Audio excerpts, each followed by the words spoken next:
ठीक है? तो चलिए हम थोड़ा-सा आगे बढ़ते हैं। आपने शैम्पू अप्लाई किया, शैम्पू अप्लाई करके और उसके अलावा इसमें कंडीशनर भी है। तो कंडीशनर आपके बालों को कंडीशन कर देता है, क्योंकि जैसे मैंने और काफ़ी सारे सेशन लिए हैं, तो मैंने आपको बताया भी होगा कि जो हमारे जो हेयर होते हैं ना, वो मछली के स्कैल्प के जैसे होते हैं। मछली का स्कैल्प कैसे होता है? जब आप ऐसे मछली को छूते हैं, तो स्कैल्प जो होता है वो स्मूथ होता है, तो हाथ आसानी से फिसल जाता है। लेकिन जब हम उसको अपोज़िट छूते हैं तो क्या होता है कि हमारे हाथ रुकने लग जाते हैं, फँसने लग जाते हैं, उसके जो स्कैल्प होते हैं।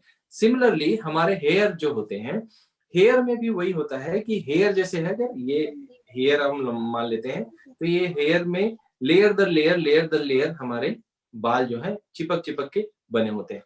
लेकिन होता क्या है कि मार्केट के हार्श केमिकल वाले जब हम शैम्पूज़ यूज़ करते हैं या केवल जिसमें शैम्पू है, उसमें कंडीशनर नहीं है, तो वो क्या करते हैं बाल जो चिपके-चिपके हुए होते हैं, उनको वो खोल देता है। तो खोलने की वजह से क्या होता है खासकर लेडीज़ में जेंट्स के तो बाल छोटे ही होते हैं।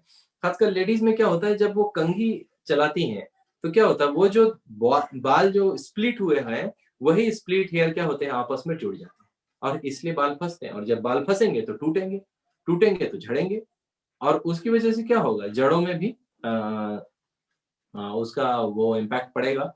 तो इसलिए हमारे बाल जो होने चाहिए स्मूथ होने चाहिए और मैं ये कह सकता हूँ कि अगर आप 2 इन 1 शैम्पू यूज़ कर रहे हैं और जिनके लंबे बाल हैं और जो अपने बालों को एक्स्ट्रा केयर करना चाहते हैं, तो मैं रिकमेंड करता हूँ ये रिवाइटलाइजिंग मास्क, मेरी वाइफ का फेवरेट प्रोडक्ट। इस प्रोडक्ट की खास बात ये है कि ये रिवाइटलाइज़ करता है। रिवाइटलाइज़ का मतलब आप थोड़ा-सा सिंपल वे पे समझिए कि उसको एक्स्ट्रा अगर हम हिंदी में बोले तो उसको एक्स्ट्रा क्या दे देता है? जान दे देता है, रिवाइटलाइज़ कर देता है।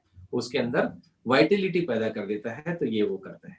इसको करना कुछ नहीं है, ये सिंपल प्रोसेस है और मैं बहुत लोगों को ये प्रोडक्ट रिकमेंड किया हूँ और मेरे पास बहुत सारे ऐसे लोग हैं जो इन प्रोडक्ट से वेल सैटिस्फाइड हैं। इस कि अपने बालों में रिवाइटलाइजिंग मास्क को अप्लाई करना है।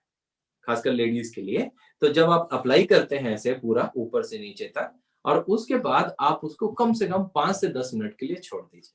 और 5 से 10 मिनट के लिए जब आप छोड़ देंगे, उसके बाद फिर हल्के गुनगुने पानी से जब आप साफ कर लेते हैं, तो आपको लगेगा कि आपके बाल कितने सिल्की हो गए, कितने सिल्की और दिन भर वो ताज़गी रहती है, इसकी खुशबू बहुत अच्छी है, तो आपको ताज़गी भी मिलती रहती है और जब आप कंघी चलाएँगे ना, तो आपको खुद फ़ील होगा कि कहीं पर बाल फँस नहीं रहे।